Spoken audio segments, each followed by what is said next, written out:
아멘. 오늘 우리 에베소서 6장 14절에서 17절까지 우리 다시 한 번만 읽어보죠. 에베소서 6장 14절에서 17절까지의 말씀을 다시 한 번 읽습니다. 같이 읽습니다. 그런즉 서서 진리로 너희 허리띠를 띠고 의의 호심경을 붙이고 평안의 복음이 준비한 것으로 신을 신고 모든 것 위에 믿음의 방패를 가지고 이로써 능히 악한 자의 모든 불화살을 소멸하고 구원의 투구와 성령의 검 곧 하나님의 말씀을 가지라. 아멘. 어제는 진리의 허리띠에 관해서 우리가 살펴보았죠. 오늘은 의의 호심경에 대해서 조금 자세하게 생각을 해보려고 합니다. 호심경을 국어사전에서 찾아보았더니 갑옷 가슴 쪽에 호신용으로 붙이던 구리 조각이다 이렇게 설명을 하고 있습니다. 실제 모습은 더 다양합니다. 그림을 보게 되면 목 아래에서부터 가슴 아래까지 구리판을 넓게 펴서 앞뒤로 이렇게 걸치게 만들었고요. 또 쇠사슬을 촘촘하게 그렇게 붙여서 만든 것도 있고, 그 쇠를 이 고기 비늘 모양 이렇게 달아서 만든 것도 있습니다. 호심경, 보호할 호자, 마음 심자, 그 다음에 유리경자를 쓰니까 심장을 보호하는 유리다 이렇게 직역을 할 수 있지만, 옛날에는 거울을 구리로 만들었죠. 그래서 동경이라고 하는 말을 저희 외할머니도 계속 쓰셨던 생각이 납니다. 유리가 발명되기 전에 구리를 아주 반짝반짝 닦아서 거울로 생각했기 때문에 구리로 만든 것들에게 이름을 붙일 때는 경이라는 그런 이름을 붙였던 것 같아요. 중요한 것은 심장을 비롯해서 폐나 위, 창자 같은 그런 장기들을 보호하기 위해서 만들어 몸에 붙였다는 것이죠.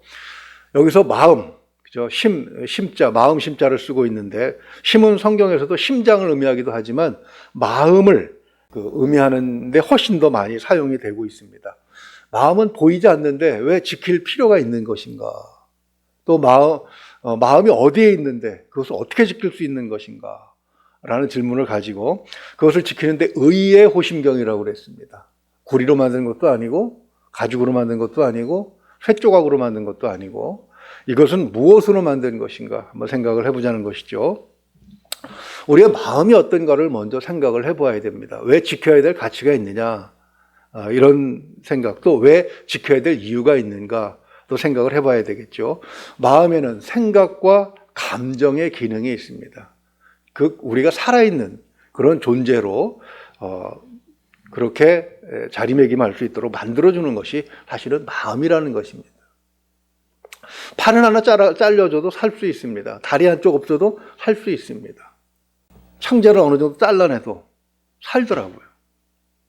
그런데 심장에 문제가 생기면 그냥 바로 가는 것을 볼 수가 있습니다. 그러면 우리의 마음은 어떤 것인가? 본래 우리의 마음이 어떤 것인가?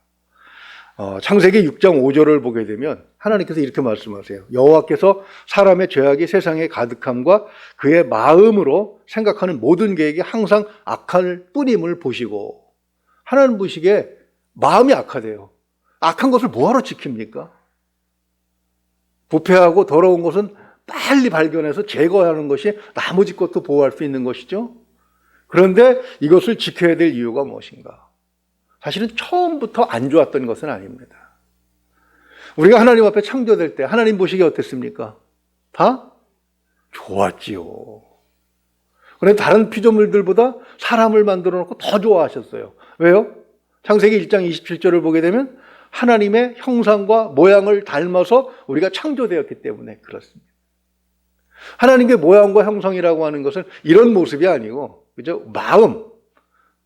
바로 그 부분을 이야기하는 것인데, 창세기 3장에서 사탄의 유혹을 이기지 못해서 결국은 마음이 부패하고 더러워진 것이죠. 악해진 것이죠. 이 전쟁 용어, 우리가 지금 에베소서 6장에서 사용하고 있는 전쟁 용어로 다시 설명하자면 사탄의 공격에 의해서 사람의 마음이 찔린 거예요. 살아있는 것들은 부패하지 않습니다. 죽으면서 바로 부패합니다. 그렇죠? 사람의 마음이 악한 것, 악취를 내는 것, 그것은 사탄의 공격에 찔렸기 때문이다. 이렇게 생각을 해볼 수가 있는 것이죠. 자, 그렇다면 지킬 이유가 없지 않는가? 지킬 이유가 만들어졌다는 것입니다. 고린도후서 5장 21절을 보면 이렇게 말씀하세요.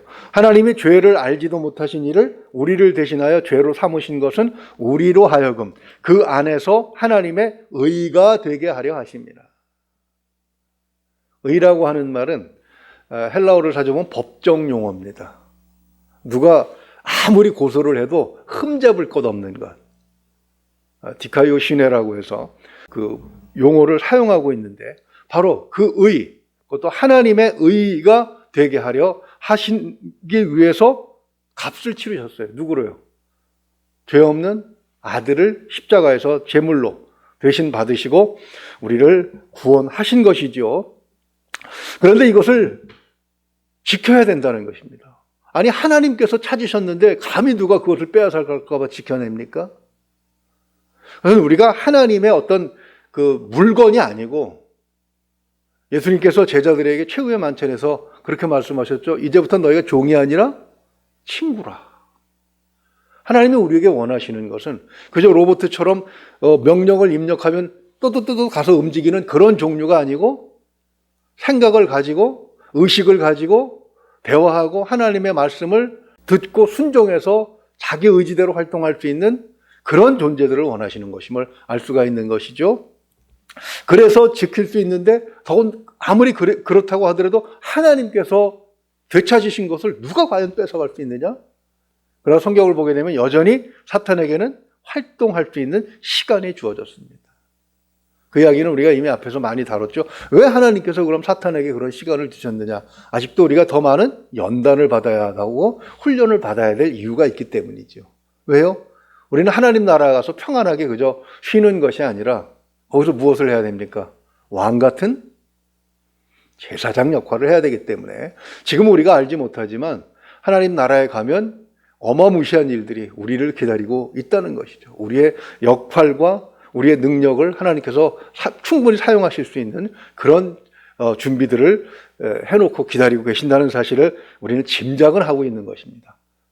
그래서 우리는 좀 더 훈련을 받아야 되고 그리고 사탄과의 전쟁을 통해서 우리 스스로를 연단해야 되는 것이죠. 자, 그러면 어떻게 지킬 것인가? 이미 사도는 전쟁 용어가 아닌 신학적인 용어로 설명한 바가 있습니다. 에베소서 4장 24절이죠. 가까우니까 한번 찾아서 읽어볼까요? 4장 24절, 에베소서 4장 24절만 같이 읽어보겠습니다. 하나님을 따라 의와 진리의 거룩함으로 지으심을 받은 새 사람을 입으라. 아멘. 사실 우리는 우리를 지키기 위해서 많은 것들을 사용합니다. 돈이 있을 수도 있고 사회적 지위가 있을 수도 있고 건강이 있을 수도 있습니다. 인간관계도 있죠. 나라가 나라를 지키기 위해서는 군대를 키우기도 합니다. 그러나 그런 것들이 영원히 우리를 지켜주지 못합니다. 돈이라는 것은 있다가도 없습니다. 항상 IMF가 생각이 나는데요. 그거 오기 전에 우리가 얼마나 기고만장했었습니까? 그런데 그 IMF라고 하는 기구에서 빚이 너무 많다. 한국이 빚을 너무 많이 지고 있다. 라는 소리 한마디에 모든 나라가 우리나라한테 돈을 다 끊어버렸어요. 일본은 오히려 우리나라에 그 이자 받고 빌려준 거 다 도로 찾아가기까지 했지 않았습니까? 이게 인간관계에서만 그런 것이 아니라 나라와 나라 간의 관계에서도 그렇더라고요. 역사를 보게 되면 뭔가 잘 돼가는 곳에는 돈도 빌려주고 친하려고 와서 동맹 맺자고 그러지만 기울어져 가는 쪽에서는 다 도망가 버립니다. 1980년대 말에 미국이 조선하고 조선 고종 황제하고 조약을 맺었습니다. 조미 통상 보호조약, 상호 보호조약이죠. 그런데 미국의 26대 대통령, 24대 대통령인가 26대 대통령인 시어도어 루즈벨트가 그 조약을 깨버립니다. 찢어버려요. 그냥 일방적으로. 그리고 조선을 일본에게 넘깁니다. 그게 카스트라 테프트 밀약이라고 그래서 역사적인 사건이죠. 그때 이유가 시어도어 루즈벨트가 한 이유가 국가 간의 조약인데 어떻게 이렇게 헌신자처럼 내버릴 수 있느냐. 그랬을 때 내놓은 변명이 그것입니다. 스스로 지킬 수 없는 것은 나라가 아니다. 나라가 아닌데 무슨 조약이 성립이 되는 겁니까? 바로 그것처럼 우리가 이거는 충분하다라고 생각되는 것들은 사실 시간이 지나거나 상황이 변하면 아무것도 아니라는 거예요.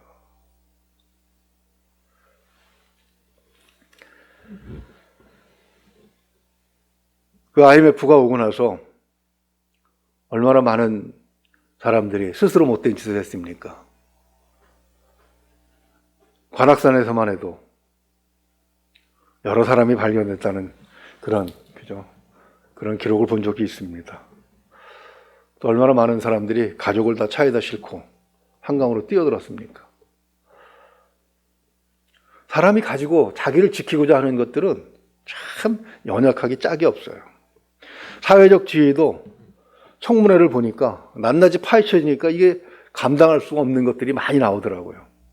그럴 때 인간관계는 오히려 없는 힘은 못한 경우도 더 많았던 것을 볼 수가 있습니다. 즉 이것을 성경은 뭐라고 말씀하십니까? 옛사람이라고 합니다. 나를 지키려고 했던 그 옛날 방법들, 이런 것들을 내던지고 24절 말씀, 4장 24절 말씀 뭐라고 말씀하십니까? 하나님을 따라 의와 진리의 거룩함으로 지으심을 받은 새 사람을 입으라. 그것이 바로 오늘 우리가 지금 주제로 나누고 있는 호심경입니다. 군사용어로 얘기하면 우리를 보호할 수 있는 완벽한 무장, 그것이 바로 호심경이 되는 것이죠. 제가 군대에서 전방으로 그 배치를 받고 나서 받은 것 여러 가지가 있는 것 중에 방탄조끼라는 것이 있었습니다. 여기 이렇게 주머니를 여러 개를 달아서 그 주머니 안에 이런 쇳조각을 넣어서 총알이나 그 폭탄의 파편으로부터 심장을 지키는 거죠.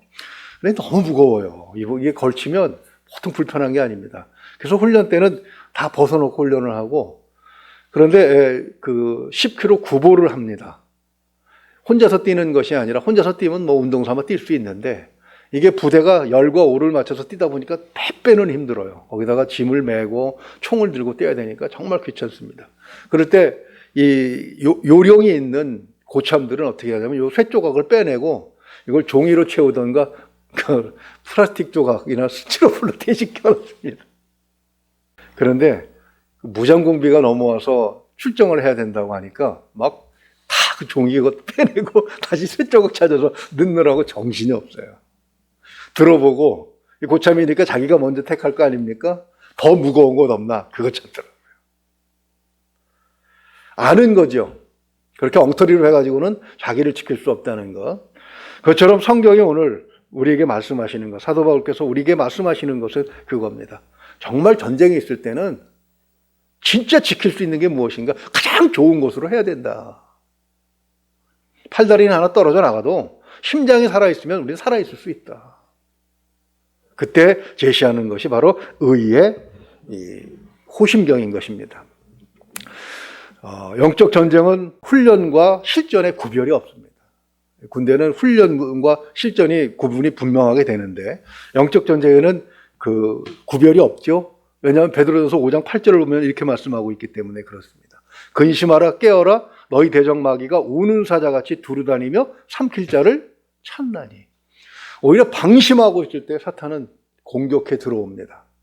우리가 이만하면 됐지 하는 순간에 어김없이 넘어와서 딴지를 걸어요.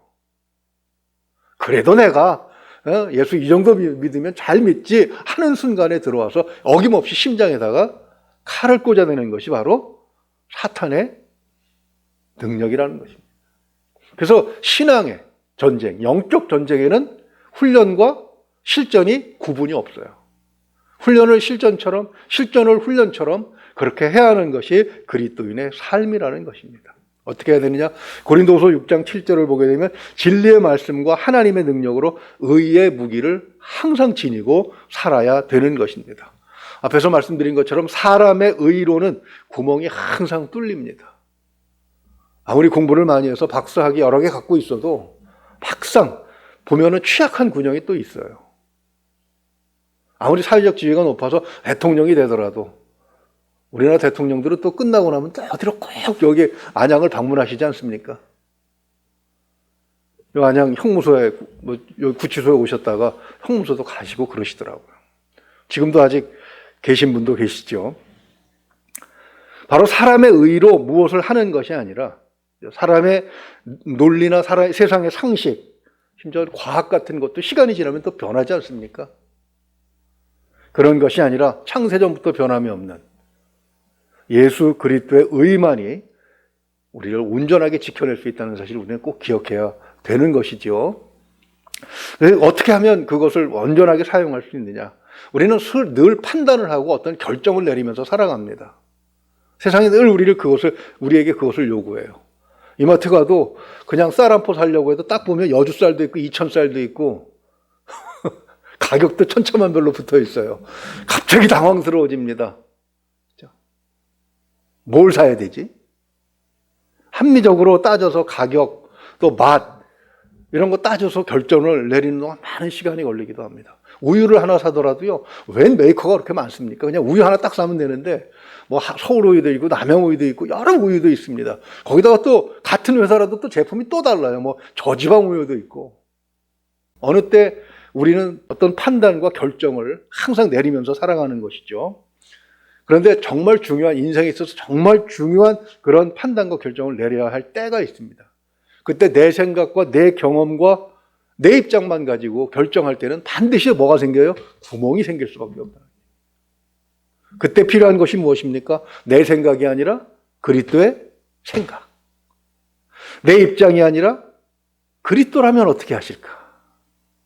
이것이 우리가 늘 던져야 하는 질문이고, 그리고 우리가 그것을 이미 가지고 있어야 되는 겁니다. 항상 판단과 결정의 기준이 우리 안에 있어서 어떤 상황이 딱 들을 때 마치 본능처럼 예수님의 뜻을 따라 결정하고 판단할 수 있다면 우리는 사탄의 공격을 능히 이겨낼 수 있을 줄로 믿습니다. 그럴 때 결과도 좋고 오히려 그 눈앞에 바로 손해보는 것보다 훨씬 더 큰 것들을 하나님께서 보상으로 우리에게 주시는 것을 우리는 많이 체험하고 있죠. 그런 삶이 오늘의 삶이 될 수 있기를 주님의 이름으로 축원을 드립니다. 기도하겠습니다. 은혜로우신 우리 아버지 하나님, 우리는 어떤 일을 당할 때에 우선 내 경험과 내가 가지고 있는 인간적인 것, 세속적인 방법들을 열심히 찾다가 그것 가지고 안 될 때 겨우 하나님 앞에 무릎을 꿇고 하나님 도와주세요라고 부르짖습니다. 이미 만신창이가 된 상태에서 하나님을 찾는 경우는 얼마나 많이 있습니까? 그러나 온전하게 나 자신을 보호하면서 오히려 하나님이 우리에게 원하시는 것은 처음부터 하나님의 뜻 가운데서 그리스도를 따라 결정하고 판단해서 하는 행위, 바로 그것이 우리에게 요구되는 것인 줄로 믿습니다. 의의 호심경을 앞뒤로 붙이고 우리의 마음이, 우리의 생각이 항상 주님을 따라 움직일 수 있는 그런 삶을 살게 하여 주시옵소서. 세상의 어떤 유혹도 이겨내게 하시고, 그리고 우리의 생각보다 주님의 생각을 항상 앞세울 수 있는 그런 우리가 되기를 소망합니다. 성령께서 깨우쳐 주시고 인도하여 주시옵소서. 오늘도 승리하게 하실 줄로 믿고 감사하오며 우리 주 예수 그리스도 이름으로 기도하옵나이다. 아멘.